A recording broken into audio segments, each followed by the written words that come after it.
News 4 Jax starts right now with a breaking news alert. Breaking information about this Jacksonville man who's being held in the kidnapping of 2 children in Texas who once lived near him on the west side. Now a formal criminal complaint reveals he's accused of zip tying and binding the children's legs with tape. Just within the past 2 hours, we received this 12-page document detailing a cross-country trip that ended last weekend in Arizona. The children, a brother and sister, say they cried and repeatedly told Marshall Pendergrass to let them out or take them home. Pendergrass lives on the west side. The children live in Belton, Texas. Police found them in his semi-truck in Winslow, Arizona. News 4 Jax reporter Corley Peel joins us live from the west side with what investigators say Pendergrass told them when they arrested him. Corley.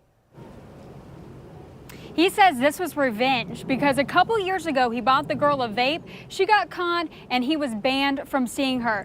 He described himself as a guardian angel to their parents because he used to watch them during the summer months while they were still neighbors. Now, according to the complaint, Pendergrass told the boy that he would be in Texas during their spring break. The boy thought Pendergrass might be buying him a new phone, so he met up with him at a truck stop last Friday.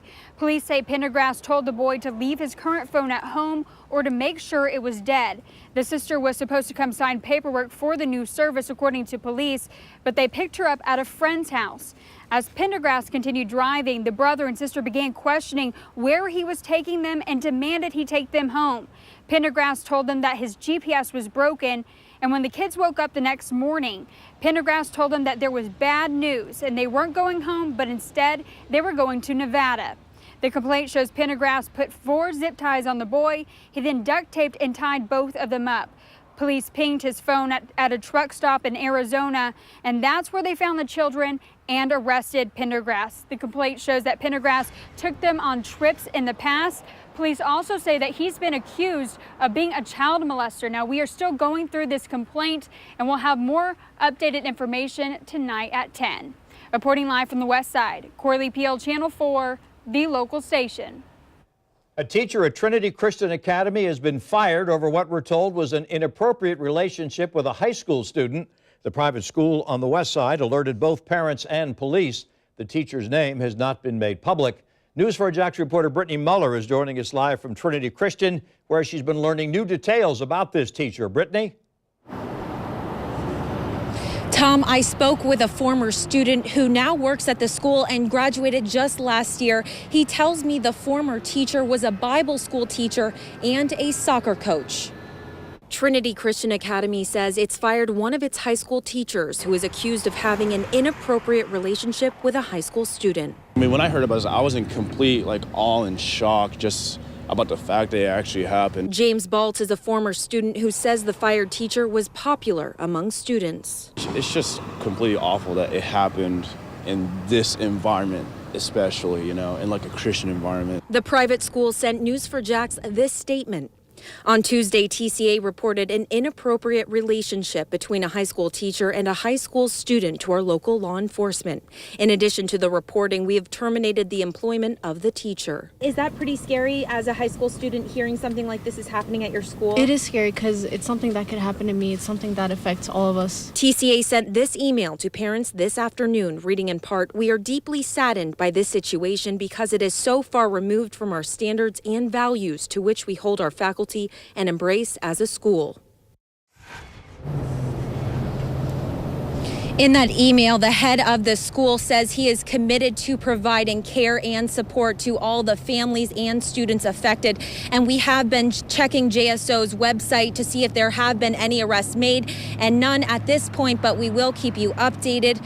Reporting live from the west side, Brittany Muller, Channel 4, the local station. Thank you, Brittany. New information now about a small plane's hard landing at the St. Augustine Airport this afternoon. Our Sky 4 pilot says this came in as a landing gear failure. Aerial video shows the plane sitting there on the runway, and we're told no one was injured, but it's unclear what caused the landing gear to stop working. Now, in News 4 Jax I-Team investigation, new information in the murder case against Kimberly Kessler and how soon the accused killer could go to trial. Kessler is the former hairdresser accused of killing her coworker in Nassau County in May of last year. The sheriff's office says that missing mother Jolene Cummings is presumed dead. Kessler herself was not in court today, But the judge made it clear he's tired of delays in the case. News 4 Jax reporter Elizabeth Campbell was at the courthouse, and she's joining us live. Elizabeth, we also learned there was a huge new dump of evidence just released.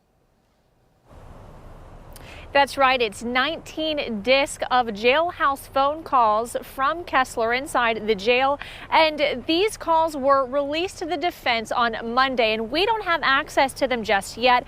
We have requested them, but we are tonight getting new insight from an inside source on what Kessler is saying on those jailhouse phone calls. She's on the phone nonstop. She sits on the phone during meals, which our phones get cut off during meals.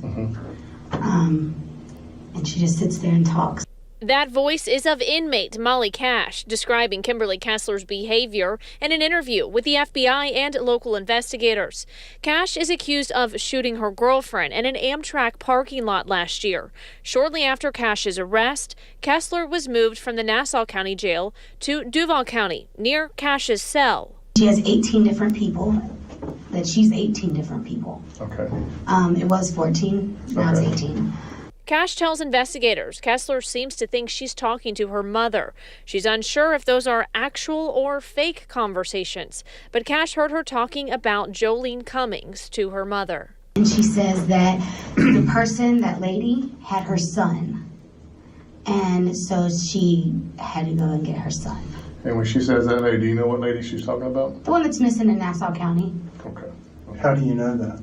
Because she told us. Oh, she told you that? Well, she talks on the phone. She's not telling us, but she talks on the phone very loud and obnoxiously when the phones aren't even cut on. Cash said Kessler is seen wearing a turban around the jail and was identifying herself as Jennifer Seibert, one of her many aliases. And all she does is read her Bible. She said that they were poisoning her food, and it's because she pissed off the wrong people and she didn't do nothing wrong. And she's here because the state attorney said that she deserved better treatment than what Nassau County was giving her. Okay. And that they were letting them poison her food. The state attorney was? I'm a little off my rocker. I'm not that off my rocker. And prosecutors are arguing that Kessler is competent to stand trial. The I-team recently obtained some of Kessler's phone records, and that included a search before Jolene Cummings went missing on how to dissect a body. As for Kessler's attorneys today in court, they stated that they are interested in looking into the men in Jolene Cummings' life as possible suspects in her disappearance. As for when we can expect her back in court, the judge set that today for April 18th. Reporting live from Nassau County, Elizabeth Campbell, Channel 4, the local station.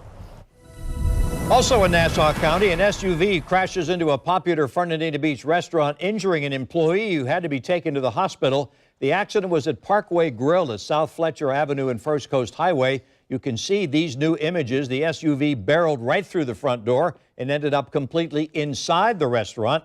The driver was not injured. We're told the employee's injuries are minor. No word from police yet how this happened. Neighbors living next door to an Arlington home that went up in flames early this morning are reacting to the news that 45 snakes were in the home and died in the fire. A family of 5 escaped without injury. Video shows flames shooting 20 to 30 feet in the air. The house is on Caribbean Drive near Fort Caroline Road. The fire marshal is investigating the cause. Sky 4 shows the damage. News 4 Jax reporter Destiny McKeever is joining us live from the neighborhood, where we're told the home is a total loss. Destiny. Tom, that is right. The home, a total loss. The family right now, they are not here because they are trying to find out what their living conditions will be. If Joe would swing over here, you can see just how crazy this fire was, burning the front of this car, just melting it. And then over here, this is where most of the fire was contained to, the garage portion. And right there, you should be looking in your screens at where those 45 snakes were housed, according to the neighbors. Your next left, and then your next left. After the fire was put out by dozens of firefighters, you can see in this Sky 4 video, this shell of the garage is what's left. The family housed at least 45 snakes here. The front window, the dog was barking, and when I came up to the dog's crate to see what was going on, when I looked out to the window, it had this like red halo of lights, and it made me come out to the front door, and when I opened it, there was like all these fire and police department vehicles all outside. Neighbors tell me the family's boa constrictors and ferrets died in the fire, but the family made it out okay. A husband, wife, brother, son, and an 8-month-old baby girl were inside. Baby and my wife and my son, we all ran outside. I couldn't get my keys, couldn't get nothing. Everything just went right, quick. We asked the family how much the boa constrictors were worth. The family says over $50,000. The son told News 4 Jax the snakes belonged to him and he was breeding them. And the cause of the fire is still being investigated by fire marshals. We did speak with a snake expert, though, and he says the snakes may have had something to do with the cause of the fire. We'll have that portion of the story coming up for you tonight at 6 o'clock. Reporting live from Arlington, I'm Destiny McKeever, Channel 4, the local station. We have a breaking news alert right now about the man who sent pipe bombs to CNN and prominent critics of President Trump. 56-year-old Cesar Sayoc sobbed as he pleaded guilty in New York, saying he's truly sorry. This is video of his arrest last year. Although no bombs exploded, the devices heightened tensions before the midterm elections. They were sent to 16 targets, including Hillary Clinton, Joe Biden, several members of Congress, and actor Robert De Niro. He faces the possibility of a life sentence. We're working to learn more information now about a deadly crash near the Clay-Bradford County line. Troopers say at least one person died and 2 others were trapped. The head-on crash closed part of State Road 21 north at 35th Street. The name of the person killed has not been released. We'll keep you updated with any new information as we get it. Part of I-295 on the north side could soon be renamed in honor of a Jacksonville police officer who was killed in a crash on the Beltway last year. The state Senate has tentatively approved the change. Officer Lance Whitaker died in May responding to a separate crash on 295 at Alta Drive. This is a live look at that stretch of highway through our DOT camera. State Senator Audrey Gibson addressed her colleagues today, saying Officer Whitaker had a witty sense of humor, a contagious smile, and he was dedicated to serving others. The next step for the bill is a third reading when it can be debated and given a final vote. President Trump is expected to sign an executive order mandating U.S. colleges protect free speech on their campuses or risk losing federal funding. He initially proposed the idea during his speech at the CPAC conference. The new order will not jeopardize schools' access to student financial aid that covers tuition. Details on implementation will be worked out in the coming months. Here's just one of the stories we're working on for you ahead at 5. Safety alert for those who ride along in many popular pickup trucks. New research reveals which ones are considered the most dangerous for passengers. Plus, children treated with medication for ADHD could be put at risk for another health condition. The new study offering a warning for moms and dads at 5:30. Up next, consumer alert. This brand of baby cough syrup being recalled. What may be in it that could make your little one sick?